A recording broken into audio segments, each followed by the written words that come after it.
right. Yeah, let's get ahead here. I've introduced myself a little bit. And yeah, I'm also a big fan of some fantasy sci-fi stories. I love me some board games too. If anyone wants to chat about that afterwards, we can have a fun time talking about some hobbies. So this is kind of what our next 45-ish minutes are going to look like. We're going to talk a little bit about what perfectionism is, the effects of perfectionism on our life and our experiences, and we'll talk about some helpful and unhelpful sides of perfectionism, and then some tips and tricks for managing those feelings.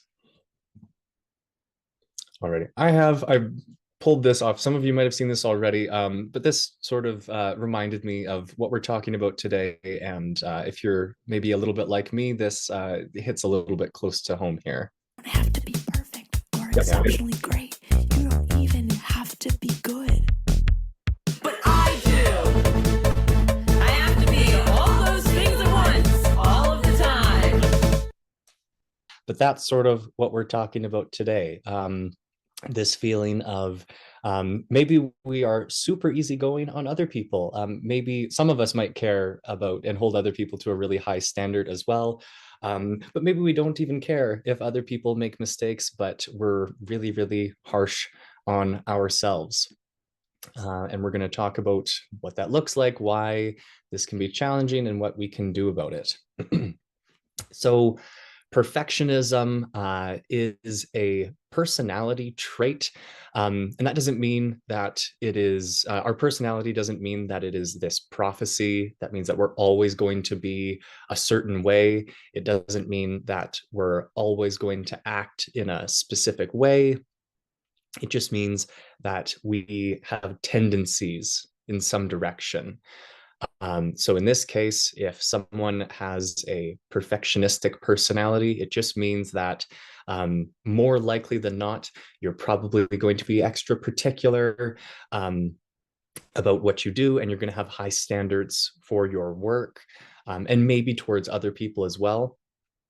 And this also means that if you experience perfectionism in one area of your life, there's a decent chance that you might have this might crop up in other parts of your life as well. And maybe even in ways you don't always realize.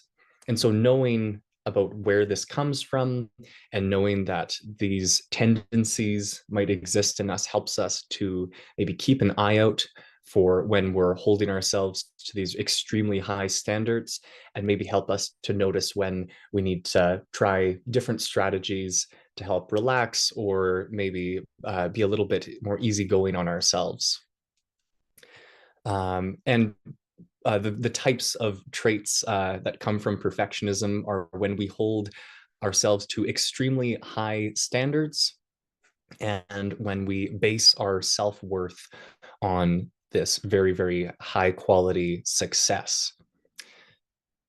And sometimes this applies to other people as well. Maybe we hold other people to very high standards, but mainly we hold ourselves and our work to high standards. We demand a lot from ourselves, and we base kind of our value and our sense of importance of ourselves on our success and our ability to meet those very high standards. All righty, let's jump ahead here. So I'm going to talk about a couple places that we see perfectionism come up, some different parts of our life that this might affect. In high school and beyond, perfectionism has a big place in education. Lots of us might feel like we need to do really, really well on certain things. Maybe not about everything that we do. Maybe there's only a few classes that you're really perfectionistic about. Maybe in other areas you don't care as much and you're more easygoing. Maybe it's only for a handful of classes that you're really interested in, that you're extra perfectionistic about.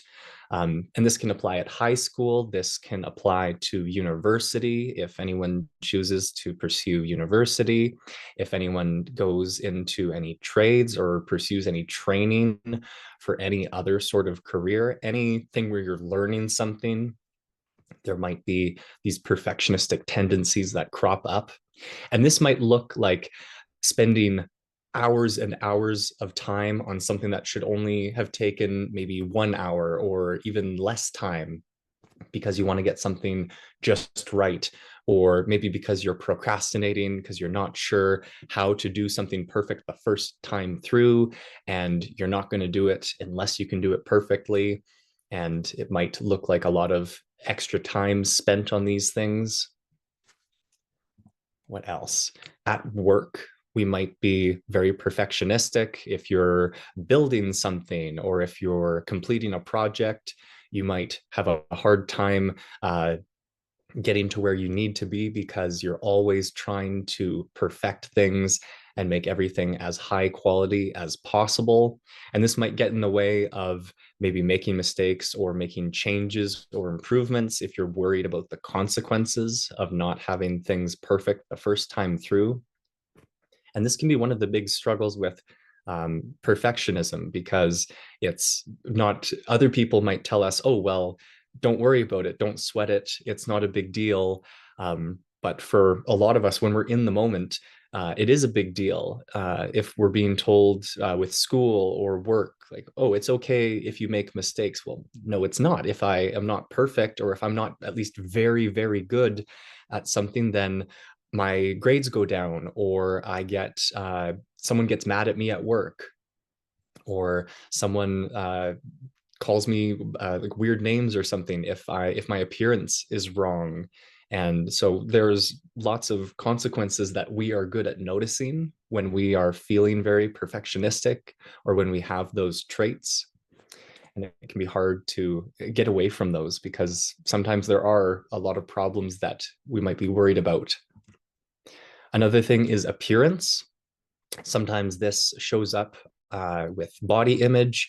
We might think that we have to make ourselves look a certain way. This might affect the way that we exercise. This might affect the way that we eat, our eating habits, and our relationships with food. This might look like the way that we dress ourselves, the way we worry about how our hair looks, or doing makeup, or even just the types of clothes that we wear. We might be extremely sensitive and aware of what we're choosing to put on our bodies, or even how we conduct ourselves. It might not have to do with how we visually look, but maybe just how we come across to other people. If we want people to perceive us as being very smart or very confident and outgoing, that might be affected by these perfectionistic tendencies. If we need to, or if we feel the need to appear like we're these flawless individuals or highly competent individuals, it might affect the way that we look visually, but also the way that we just behave around friends and loved ones or strangers in public.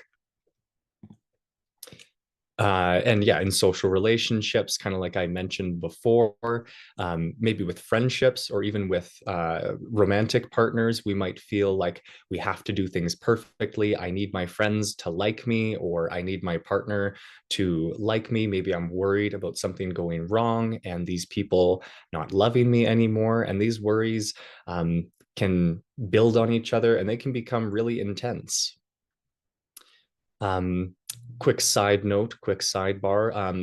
Some of us might feel like this isn't a super stressful experience for us, maybe just more irritating and annoying that we know we're always maybe spending more time on school projects than we should. Maybe it's just an irritation, but for some of us, it might be a little bit more kind of scary, and it might leave us feeling um, kind of frazzled. So if you need to take a minute, feel free to step away. If you think you need to go grab a drink of water or take a break, if things are feeling kind of intense, please do that.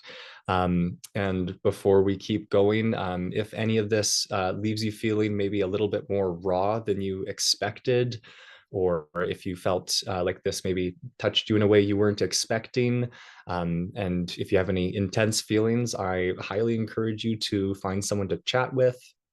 If there's any counselors at school, or if you have any like trusted adults in your life, these would be some great people to talk about this, and maybe find some other resources to help you out if you think this is having a bigger impact on your life than maybe you expected.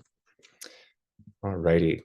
Last one I'll talk about is with hobbies. Something like art is a big one. I hear a lot of people tell me about how they're extremely creative. And these people, I have some friends and other people that have come to me, and they're extremely talented. Um, they love to write, they love to paint or draw, they do music or dance or theater. They're very creative, sports. Or other hobbies, and they love to do these things, but they never get anything done because they're always waiting to do just the perfect piece of art. They can't finish their novel because it's not quite perfect, or their art piece is never quite done because the shading is never quite right, or they can never quite draw a hand perfectly. It's always the hands.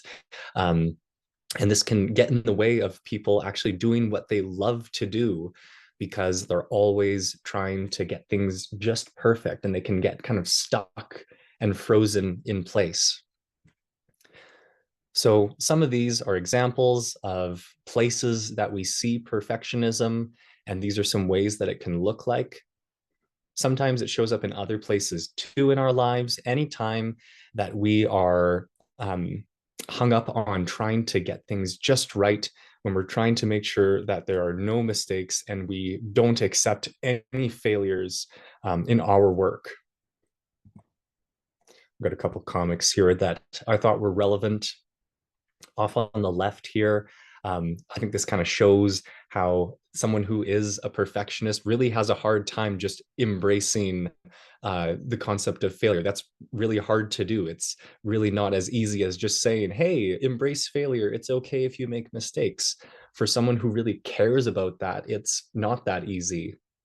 If you are a perfectionist, you really care about doing things well, and you don't want to just settle for mediocrity. And I'm going to talk a little bit more about how managing perfectionism doesn't mean that we have to completely we don't have to completely eliminate our standards, but we can just modify how we look at them in order to still strive for greatness without needing to stay frozen and constantly procrastinating on things because we need to have everything perfect. And then on the right here, we might feel this sort of talks about how our self-esteem might be based on these feelings of perfectionism. And we might think that other people will only appreciate us or want to stay with us or be around us if we are constantly achieving these very high goals or performance standards. We might feel like our friends don't deserve to be around us unless we are always showing how great we are, or we might not deserve like we should be at a certain school or in a certain job if we're not performing to our absolute highest abilities. Anyone who joined me for our session on imposter syndrome this morning, this is kind of related to that. For anyone who wasn't there, perfectionism can lead to feelings of imposter syndrome or imposterism, where we feel like we don't belong somewhere, we're not good enough, and like it's like we're frauds or we're fake people in a university or in a job. And that can make us feel like we don't belong and can get in the way of us improving our skills. Alrighty. Just curious about any ideas that we have for when perfectionism could be useful to us. I'm seeing some messages about people in very professional situations. If you're a doctor or if you are a scientist, it might be challenge, or you might want to be very perfectionistic. You might want to make sure that you're doing your job right to make sure you're taking care of people. Baking, yeah, any of my friends out there that are bakers know that you need to have those ingredients and proportions exactly right. Otherwise, instead of cake, you have pudding, and that wasn't what you were going for. Absolutely. Some other things that we might notice or that we might want to use perfectionism for, like we had talked about before, in art. If you want to have some very highly detailed creations, having a really great attention to detail is really helpful and can help us strive for excellence and greatness. Awesome. Hairdressing, absolutely. So there's these places where perfectionism can be useful and helpful for us. And in a second, we'll talk about some ways that perfectionism is unhelpful and ultimately isn't a very healthy behavior for us to constantly do. But we can still appreciate that each of us has these, well, some of us have this urge to have very high quality work. Maybe we're really diligent and dedicated to what we do, and we are very aware and sensitive to the consequences that might come about if we're not holding ourselves to a very high standard. Absolutely. Oh, I got some more messages about art and like color theory and how things can go very wrong if your colors aren't quite matched up. My sister is an artist, and she tells me about how some people do not have a solid grasp of color theory or anatomy. And if anyone has seen a drawing of someone who's still learning their anatomy, the proportions can get very frightening very quickly. It goes from a nice portrait to a horror story very quickly, which might still be cool if that's what you're going for. So we might be frustrated by our feelings of perfectionism. We might feel like we can never appreciate the work that we do. We might feel like we're always trying to like fight against our brain telling us that we're not good enough. And that can be really frustrating, but we can still appreciate certain little bits and pieces of why we think this way. If we are, yeah, very diligent and detail oriented, this is one of the best predictors of success in different jobs and across school. People that are really good at picking out details and noticing mistakes, people that are good at applying themselves and putting in lots of time, that translates to a lot of really great outcomes. But it's when we let that run out of control that it starts to hurt us, it starts to lead to unhealthy behaviors, and it can get in the way of us actually doing anything if it gets out of control. So we can still appreciate some of these traits. Next up, when is perfectionism unhelpful? And this is what we're going to be talking about for most of the rest of today, is when perfectionism is unhelpful. You can write something down or just think about it in your head for a second. When are some situations when perfectionism just doesn't actually work? Or what are some unhelpful outcomes? And this might be hard for some of us to think about. If we really insist on doing things well, we might think, you know what, perfectionism is always great, and that's okay. I'm getting some thoughts about things that are maybe important decisions, but maybe not life or death kinds of situations, maybe choosing what to wear to go out with friends or going to school. We might still want to look presentable and not completely messy, but if we spend a huge amount of time trying to find the perfect outfit or trying to get our makeup just right, it might take way more time than we need, and suddenly we've spent an hour or we're 15 minutes late when we could have been 15 minutes early, and it can affect us that way. Absolutely.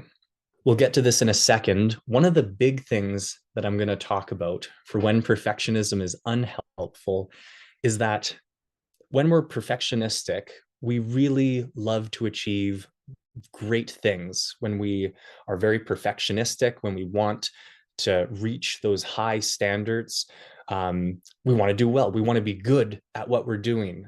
But when we let perfectionism take control, it actually gets in the way of us getting any better. And the people that are able to cope with perfectionism are actually able to grow their skills and flourish beyond that. But when we're afraid of making mistakes, we actually stop our brain from being able to learn and improve. So we're going to talk about the value of learning from mistakes. So far we've been talking about what perfectionism is, what it looks like, and how this can affect the rest of our life. And actually, as I say that, I want to go back just a second here. Perfectionism is also unhelpful because it can affect our health, not just our like mental well-being, but it can also affect our physical well-being, because when we're very perfectionistic, we usually put in a lot of effort into our work. We spend more time than we maybe need to get just the last few details just right. And this sort of behavior, maybe it's not always time, but maybe we spend time worrying about things, or being very meticulous about what we're doing. And this can deplete our energy resources, and it can affect our physical body, your immune system. Your academic success tends to decline when you're very perfectionistic. It's helpful up to an extent, but once you pass a certain threshold, once you're perfectionism reaches a certain level, it actually starts to decrease how well you succeed in places like school and university and at your work and with any other like hobbies or friendships that you have. And it can have detrimental effects, these like negative impacts on not just your mental well-being, but your physical well-being and your ability to perform well at school and work and with friends. So we're going to talk about the value of learning from mistakes. And this might seem really frightening. This might seem just uncomfortable or even just unreasonable. But I'm going to talk about why I think we should consider mistakes as an important part of our existence and as an important part of being great at things. This is a standard. Actually, hold on. I got a video coming up in a second. The video coming up is going to talk about light bulbs, and I'm going to use that as kind of a metaphor to illustrate the upcoming points. This is a standard 40-watt equivalent household light bulb. This is a 500-watt General Electric Type 2 photo flow. Is it bright? Yes. You see, the output of this is rated at 450 lumens. The output of this one is rated at 17,800 lumens. Alright, so let's get a different angle. These are the regular lights, and this is the photo flood. So this video is just showing the difference between two light bulbs. One of them is a regular light bulb, and one of them is hugely bright. And all that I want to use that for is just to illustrate the point that if we are always striving for extremely high standards, for this perfectionism, that really, really bright light bulb, it's very bright, but it only works for about a couple hours and then it explodes, and it's not usable anymore. And that's a little bit like when we are perfectionistic. We can achieve these really high standards when we're perfectionistic, but if we don't find ways to accept mistakes, and if we don't find ways to become comfortable with uncertainty and not always being at our absolute top game, we'll only be able to sustain that for a short amount of time, and then we explode, and then we can't put ourselves back together, and we're not able to continue doing those amazing things. So the value of learning from mistakes. A big part of how our brain learns and improves its skills is through something called neuroplasticity. If you're curious about this, you can do some research on this later. But what that basically means is that inside of our brain, anyone who does biology in grade 12 might learn a little bit about neurons, and maybe you know a little bit more about this already. But the important thing to know is that inside our brain, there's these cells, and they send messages between each other. And when those messages go back and forth, and when we practice doing things over and over again, the time it takes to send those messages gets faster, and it's easier for us to solve those problems or to do that skill again. I have some friends that do gymnastics. They do a lot of like parkour stuff. And every time they're trying something new, they're always bad at it because they haven't learned that skill yet. They can't do a front flip yet because they've never done it before. They can't do it first try usually. And they need to practice and do little things along the way to get to that perfect outcome. But they're not perfect on the first try. They need to practice things. And when they practice, their brains, their muscles are growing too, but their brains also have to figure out what their body needs to do in order to pull off that flip without hurting themselves. Or anyone who plays music, learning a new piece, you usually can't sight read a difficult piece on your first try. You need to keep practicing it. If you're learning a new concept in math or in English, you need to practice it and think about it and spend time working on it before you're excellent at it, because your brain is still trying to build those pathways inside of your brain so that it can become faster and quicker and just smarter when it comes to solving problems or doing those skills. And the thing is, when we are perfectionists, we don't like to make mistakes. We don't like to have things that aren't 100%. We like to do things 100% the first try. We like to do things the right way. We don't like to have mistakes. We don't like to have low quality work. And that's helpful sometimes. But the thing is, in the long run, it gets in the way of us being able to learn. And in order to learn, in order for those connections in our brain to strengthen and to stretch, in order for us to get better at things, we need to make mistakes. When we notice that we did something wrong, our brain is able to notice, okay, this didn't work.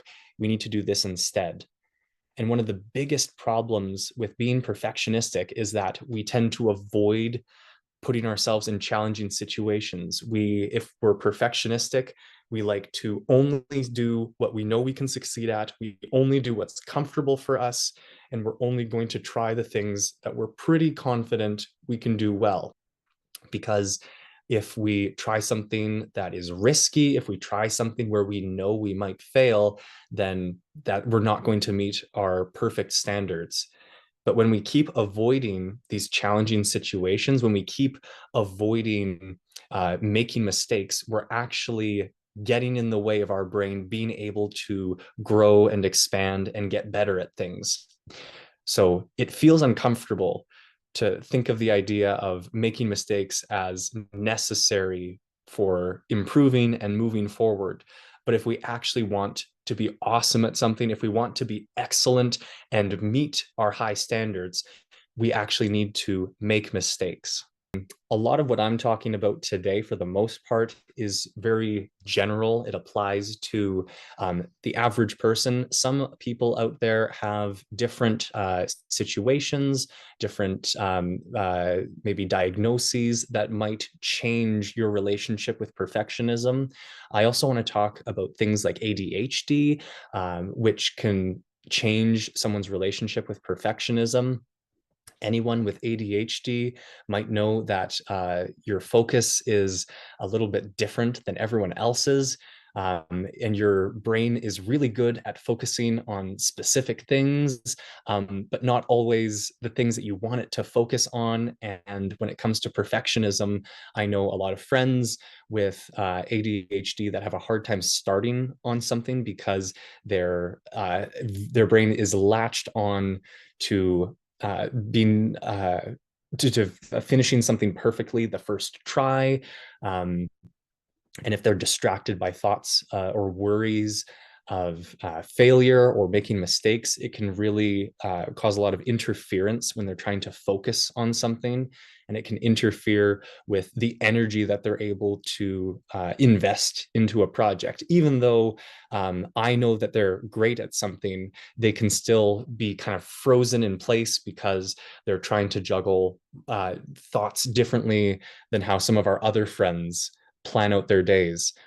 For some of my neurotypical friends, they like to start with the hardest task first and get that over with, and then move on to easier tasks.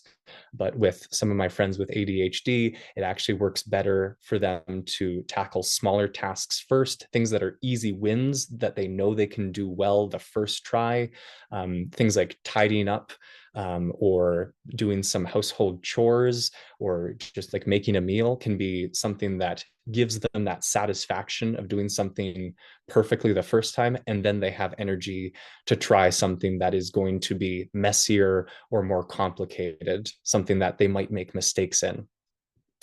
And I have, yeah, a request here to talk about the connection to obsessive compulsive disorder, OCD.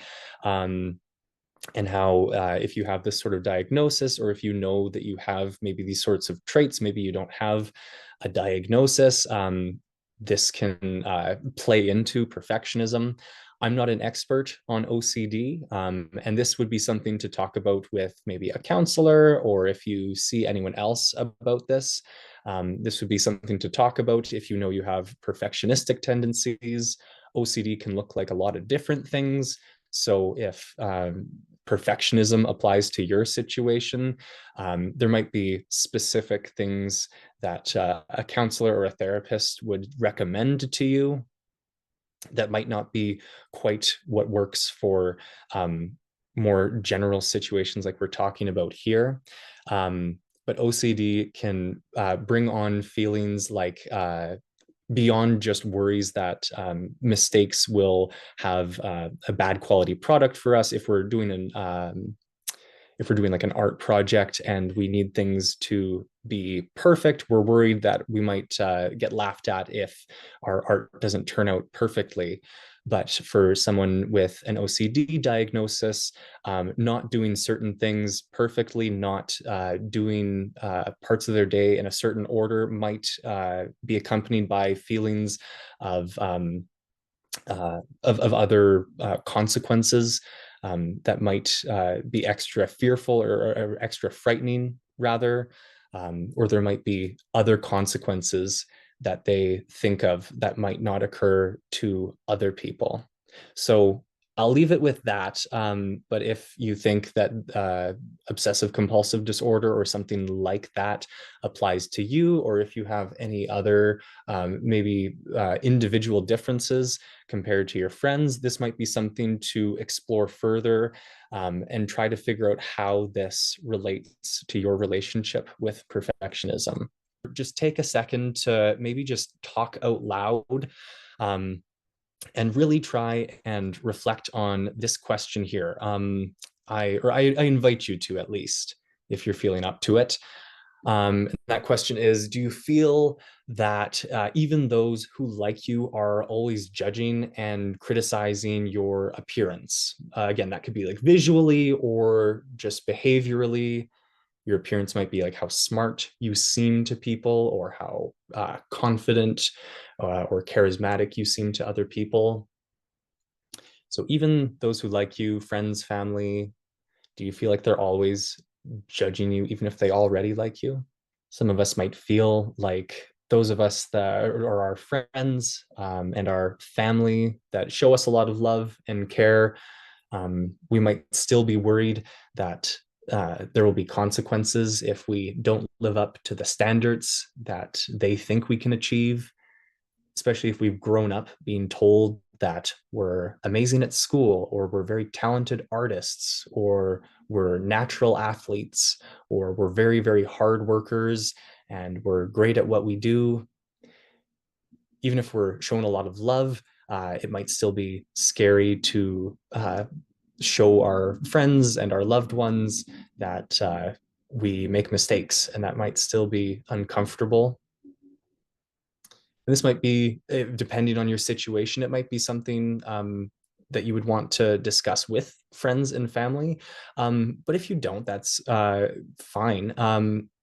I would, once you've finished writing your answer, though, or if you come back to this question later, I would ask you to flip things around and imagine that whatever you wrote or whatever you thought of, I want you to imagine that someone else came to you, one of your friends or family members came to you and told you this. And if you had answered that I would feel like my friends and family would judge me, what would you tell a friend if they came to you and said, hey, I think you would still judge me if I wasn't perfect? And what would you tell that friend or family member? And I find reframing things in this way, kind of imagining that we're coming, that someone else is coming to us and sharing these worries of perfectionism, sometimes we are able to be more compassionate and kind to other people than we are with ourselves. And so if you have maybe some kind words to tell someone else that would be worried about how others judge you, maybe this applies to you as well. If you think, you know what, um, if you imagine a friend coming up to you and saying this, maybe you would tell your friend, you know what, I appreciate you for these reasons aside from just your appearance. Or I know you always put in a lot of effort, and that's what I admire, maybe.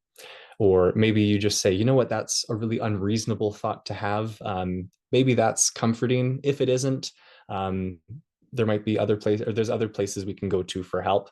But just trying to reframe how we have these thoughts, and showing kindness to ourselves the same way that we would show kindness to other people that are expressing concerns to us, can be helpful. One other question that I might ask you is, do you think you should always do everything right? If you want to write down an answer for this, I'd invite you to. And we can answer this the same way. Whatever you write down, spin it around. What if someone came to you and gave that answer to you? What would you tell them? How would you comfort them? How would you make them feel better? And maybe that's not your strong suit, and that's okay. But sometimes uh, showing kindness to other people is maybe easier than showing kindness to ourselves. It might feel conceited or narcissistic to be kind to ourselves. We might not feel like we deserve it.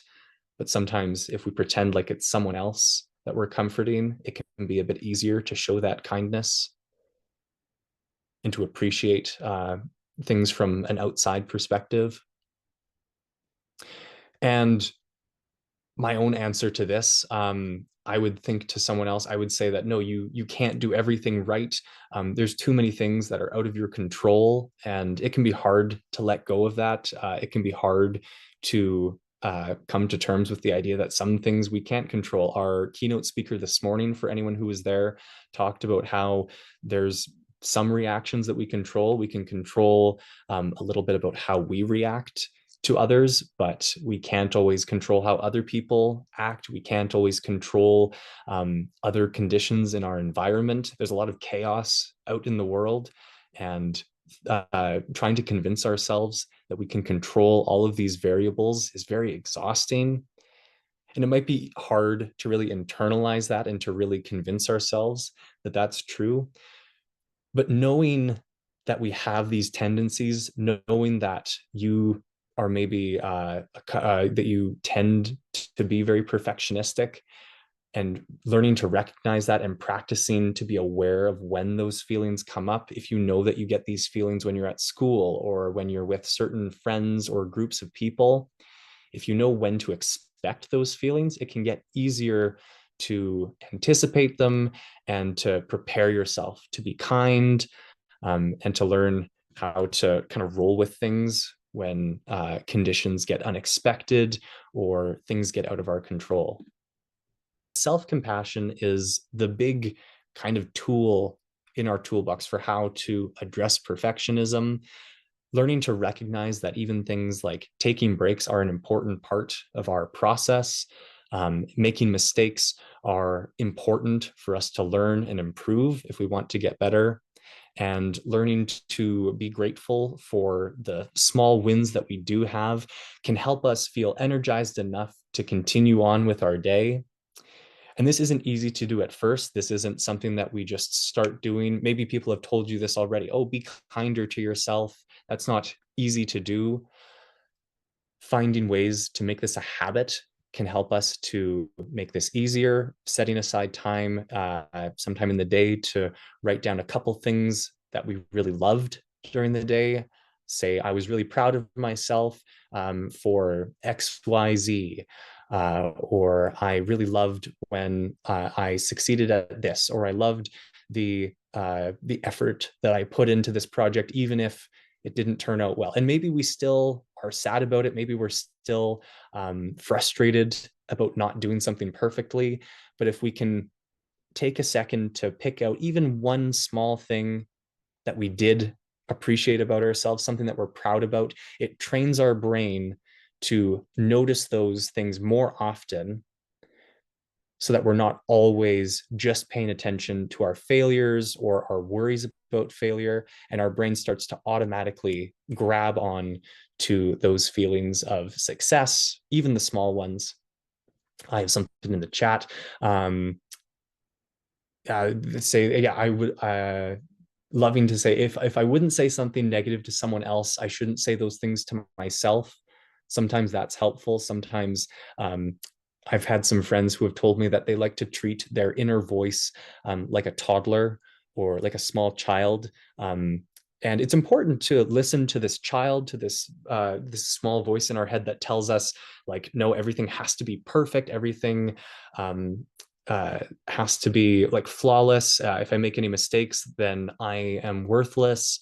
It's important to listen to those thoughts, but some of my friends have said that reacting to that, like you would with a small child, letting them talk it out, letting them share their fears or their worries, because those are important, but then taking the time to sit with our thoughts, that little kind of child in our heads, and saying, you know what, it's okay to feel this way, but um, these fears are maybe unreasonable in this situation. Or if we still can't get past that, maybe just saying, you know what, yeah, that's going to be scary. Let's appreciate those feelings.